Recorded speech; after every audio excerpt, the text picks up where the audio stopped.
Greetings, everyone. This is another entry of my director's diary, and this is week 3, day 5. Ooh, I had to pause there because it's been a packed day, packed week.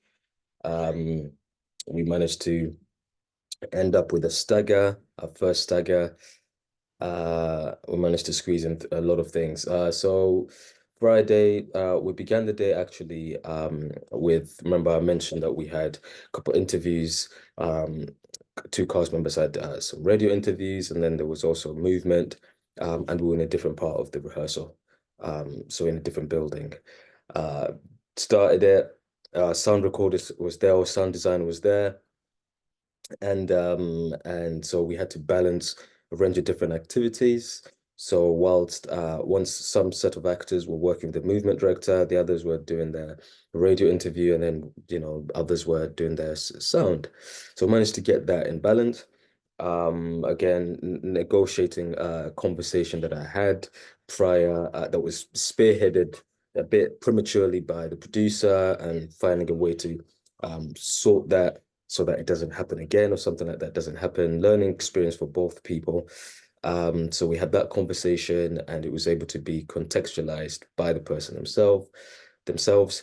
We then went and I did recordings of the some of the voiceovers that I needed, because sometimes the sound design might need live voices or live instrumentation. So we made sure we got that done and put it away. And I'd arranged it the day before, and I text the sound designer what we needed to do, and then told the movement director as well to expect a little disruption with their movement because of all the other things that we're doing, so that they're not surprised. So you always have to make sure you give them some level of expectation. So once all that was done and everybody was able to join, or the majority of people were able to join, I joined the movement session and I watched some of the things we were doing and negotiating. Again, ideas, the movement director's ideas versus my kind of director of vision versus the writer's vision, and thinking about the bigger picture. So that's something that was our main kind of focus. We then moved into back into the rehearsal space where we were having our first stagger. So between the first hour after lunch, we were able to catch up on some sections that we needed revisiting to reinstate a particular piece. We're able to also include show the designer, the movement director, a particular choreography that with the actual prop. And then once we got that out of the way, we began our first stagger. Now, first staggers can be very tough, right? They can either go really well and everybody thinks amazing, we're good to go, or they can go left. I was lucky that we were a hybrid where it did go well, but there was plenty more to kind of discover. And what you don't want to do, just from my experience, whether as an actor or as a director, is you don't want to enter there expecting for it to go incredibly well, but also for it to not go incredibly well. You need to know that give the actors the grace. So prior to the stagger starting, you need to let them know who's in the room so they know who's watching them, because they're in a very vulnerable place. You then need to remind them that there is no expectation to be perfect, to be off book. There's no expectation for everything to run smoothly. Everyone understands that. But at the same time, the level of storytelling needs to be upped because there's people watching now. So that's a delicate balance. I think at the stage that they're at right now, and I've told them this, there's a level of listening, active listening, and they were aware of it, that needs to be done. And what we mean by that is sometimes when you're first getting to grips with the play as an actor, you're focusing on your own section. You're going and then I speak, you're going and then I speak, right? So you want them to actually make it about the other person, right? Try to affect the other person and be impacted by what the other person's doing to you and saying to you. And sometimes they didn't have that. Um, and then there's also needs to be a level of more kind of higher stakes is something that we all say a lot, but what does that mean to actors, right?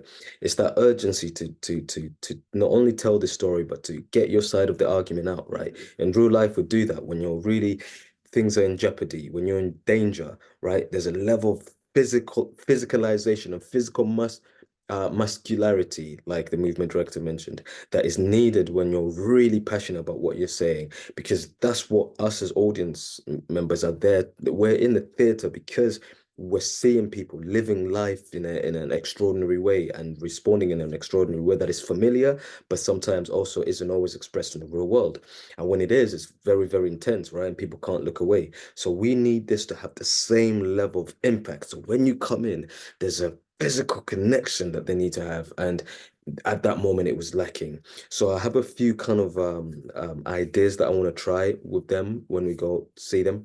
There's going to be a day missing because we've got a bank holiday coming up. So they were given a day off. And that's something as well that I was very intentional about. So the producer wanted me to rethink my idea of giving them a day off, because we had a dialect session booked, but I was able to contact the dialect coach to kind of see if we can move it to another day, which they were okay with.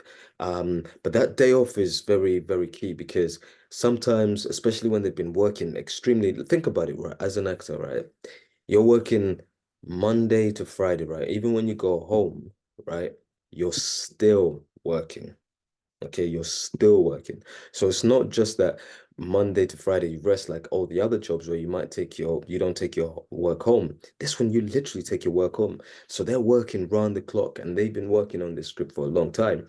So giving them that day off to kind of like recalibrate is powerful and it's incredible. So I'd argue that try to do that for your cast, whether it's maybe if there's a day in production week, in beginning of tech week before they're called for their sessions, that you can say, you know what, don't come in on that day. We'll come in on the other day and pick up things that we need to pick up. So they can catch up on life or catch up on some line learning if they're a little bit behind. So that's what we did, and that's what next time we revisit the scenes, we'll be trying to really up the stakes and the jeopardy and the energy vocally and physically as well. So we'll see you next time. Direct, play, repeat.